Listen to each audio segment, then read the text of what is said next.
ओम नमः शिवाय। श्री शिवाय नमस्तुभ्यम।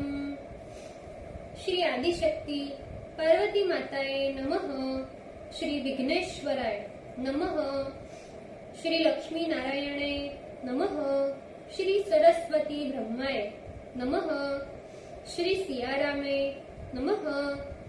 श्री रामदास हनुमाने नमः। श्री राधे श्यामे नमः।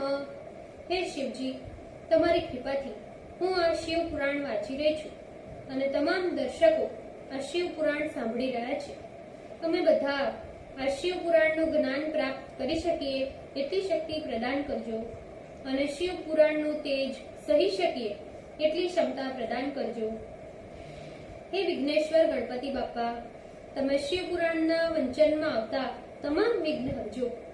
હે કૃષ્ણ મનોહારિણી રાધાજી, हे श्याम सुंदर, हे सियाराम जी, हे रामदास हनुमान जी, તમે શિવ પુરાણ સાંભળવા જરૂર પધારજો અને મારા હૃદયમાં સ્થાન ગ્રહણ કરજો. ઓમ નમઃ શિવાય. શ્રી શિવાય નમસ્તુભ્યમ. द्वितीय संहिता तृतीयोखंड षड्विशोम अध्याय. शिव का ब्रह्मचारी रूप धारण कर पार्वती के पास जाना. Page number 554. ब्रह्मा जी बोले, हे नारद, उन मुनियों के चले जाने के अनंतर जगत दृष्टा शिव ने स्वयं पार्वती के तप की परीक्षा लेने हेतु विचार किया. वे शिव जी परीक्षा के बहाने उसे देखने के लिए जटाधारी ब्रह्मचारी का वेश बनाकर उस तपोवन में गए. उन्होंने प्रसन्न मन से बूढ़े ब्राह्मण का वेश धारण किया और दंड तथा छत्र धारण किए हुए तेज से दे दीप्यमान हो पार्वती के पास पहुंचे. उन्होंने सखियों से घिरी हुई उस सर्वथा विशुद्ध पार्वती को वेदी पर बैठे हुए साक्षात चंद्रकला के समान देखा. ब्रह्मचारी का वेश धारण किए हुए भक्त वत्सल शिव इस प्रकार स्थित हुई पार्वती को देखकर उसके समीप गए.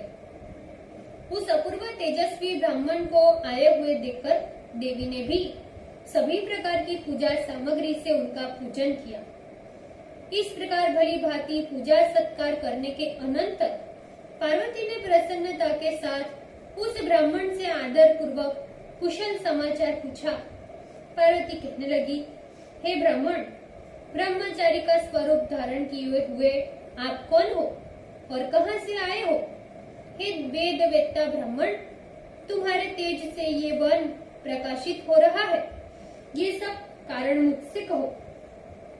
ब्राह्मण ने कहा, मैं एक वृद्ध ब्राह्मण का शरीर धारण किए हुए एक बुद्धिमान व्यक्ति हूँ, तपस्वी हूँ.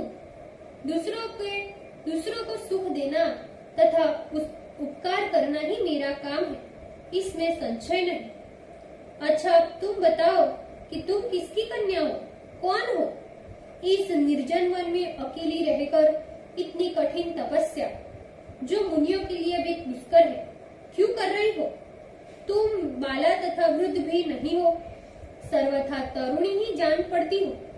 पति के बिना इस वन में इतनी तीक्ष्ण तपस्या क्यों करती हो? हे भद्रे, क्या तुम किसी तपस्वी की सहचारिणी हो जो इतनी घोर तपस्या में निरत हो? क्या वो तपस्वी तुम्हारा पोषण नहीं करता अथवा तुम्हें छोड़कर अन्यत्र चला गया है? बताओ, तुम किस कुल में उत्पन्न हो? तुम्हारे पिता का क्या नाम है और तुम्हारा भी क्या नाम है? तुम तो सभी प्रकार से सौभाग्यशालिनी जान पड़ती हो, फिर भी ये व्यर्थ तपस्या क्यों करती हो? क्या तुम वेदों की जन्मदात्री सावित्री हो या महालक्ष्मी हो अथवा सुंदर रूप धारण किए सरस्वती हो? इनके मध्य में तुम कौन हो?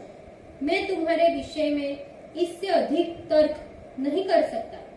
पार्वती कहने लगी, हे विप्र, मैं न तो सावित्री हूँ, न लक्ष्मी हूँ और न तो मैं सरस्वती हूँ. मैं तो हिमालय की कन्या हूँ और मेरा नाम पार्वती है. पूर्व काल में जब मैं दक्ष की कन्या थी, उस समय मेरा नाम सती था. मेरे पिता ने मेरे पति की निंदा की थी, जिससे मैंने योग मार्ग द्वारा अपना शरीर त्याग दिया था। मैंने उस जन्म में भी शिव को पति के रूप में प्राप्त किया था और इस जन्म में भी भाग्यवश शिव को प्राप्त किया, किंतु मेरे दुर्भाग्य से वे शिव कामदेव को भस्म कर मुझे छोड़कर अंतर्ध्यान हो गए। इस प्रकार शंकर के अंतर्ध्यान हो जाने से मुझे बड़ा उद्वेग हो गया है और मैं पिता का घर छोड़कर इस गंगा के तट पर दृढ़ तपस्या का निश्चय कर चली आई हूँ। बहुत काल तक कठोर तपस्या करने के बाद भी मेरे प्राण वल्लभ सदाशिव मुझे प्राप्त नहीं हुए। इस कारण मैं अग्नि में प्रवेश करना चाहती थी, किंतु तुम्हें देखकर क्षण मात्र के लिए रुक गई हूँ। अच्छा, अब आप पधारे, क्योंकि शिव जी ने मुझे अंगीकार नहीं किया, इसीलिए मैं अब अग्नि में प्रवेश करूंगी। इसके अनंतर भी मैं जहाँ भी जन्म लूंगी वहाँ भी शिव को ही वर रूप में प्राप्त करूंगी। ब्रह्मा जी बोले। ऐसा कहकर पार्वती ब्रह्मचारी द्वारा बारंबार निषेध करने पर भी अग्नि में प्रवेश कर गई। पार्वती ने अग्नि में प्रवेश करते ही उसकी तपस्या के प्रभाव से वो अग्नि तत्क्षण चंदन के समान शीतल हो गई। क्षण भर में अग्नि के मध्य में स्थित हो उसे शीतल जान जब वो भूलोक में जाने को उद्वत हुई, तब उस ब्राह्मण ने हंसते हुए कहा, हे भद्रे, तुमने ये कैसी तपस्या की? मुझे तो तुम्हारी इस तपस्या का फल कुछ भी जान ही नहीं पड़ता। देखो, इस अग्नि ने तुम्हारा शरीर भी भस्म नहीं किया। मनोरथ की प्राप्ति तो दूर की बात है। इसीलिए हे देवी, तुम अपना मनोरथ मुझे ठीक से कहो।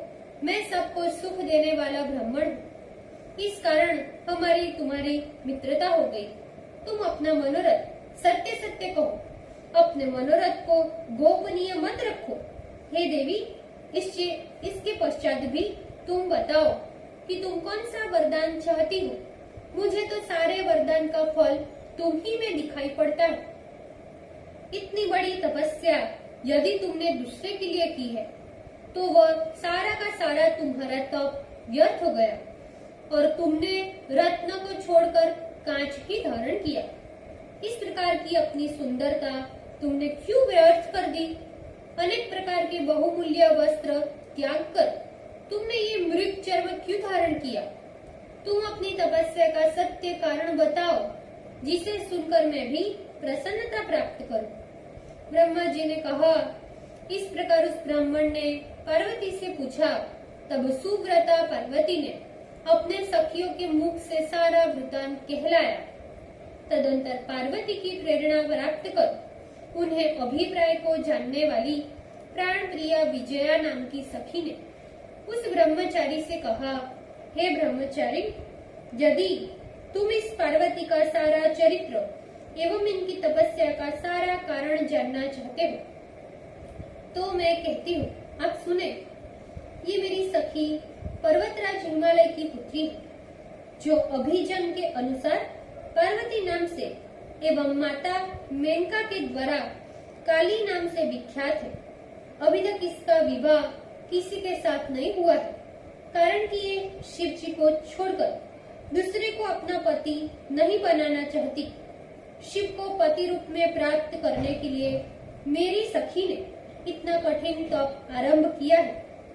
इसे इस प्रकार कठिन तप करते हुए 3000 वर्ष बीत चुके हैं।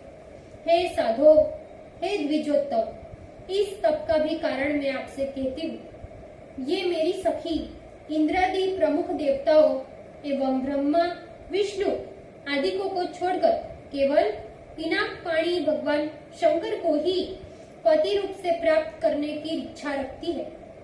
मेरी सखी ने तपस्या की परीक्षा के लिए जिन वृक्षों को लगाया था, हे द्विज, उन वृक्षों में अनेकों बार फूल एवं फल लग चुके हैं। ये मेरी सखी नारद के उपदेश से अपने रूप को सार्थक और अपने पिता के कुल को अलंकृत करने एवं काम पर अनुग्रह करने के लिए महादेव के उद्देश्य से इतना दारुण तप कर रही है, पर इतने पर भी हे तपस्विन, इसका मनोरथ सफल होता हुआ दिखाई नहीं पड़ता। हे द्विज श्रेष्ठ, आपने मेरे सखी का जो मनोरथ पूछा, मैंने प्रेम से उसका वर्णन किया। अब इसके विषय में और क्या सुनने की इच्छा है? ब्रह्मा जी बोले, हे नारद, इस प्रकार यथार्थ रूप से विजया के वचन सुनकर हंसते हुए उस जटाधारी ब्रह्मचारी ने कहना प्रारंभ किया। इस सखी ने जो कुछ भी कहा है वो परिहास जैसा प्रतीत होता है। यदि ये बात यथार्थ हो तो देवी स्वयं अपने मुख से इस बात का प्रतिपादन करो। ब्रह्मा जी ने कहा। इस प्रकार जब ब्रह्मचारी ने कहा तब पार्वती देवी अपने मुख से सखी द्वारा कहे गए सारे वृत्तांत को कहने के लिए उस ब्राह्मण से कहने लगी। ओम नमः शिवाय, श्री शिवाय नमस्तुभ्यम। ભૂલચૂક માફ કરજો શિવજી, કૃપા રાખજો। આજના શિવ પુરાણના વંચનનું પુણ્ય મને પ્રદાન કરજો શિવજી। ઓમ નમઃ શિવાય, શ્રી શિવાય નમસ્તુભ્યમ।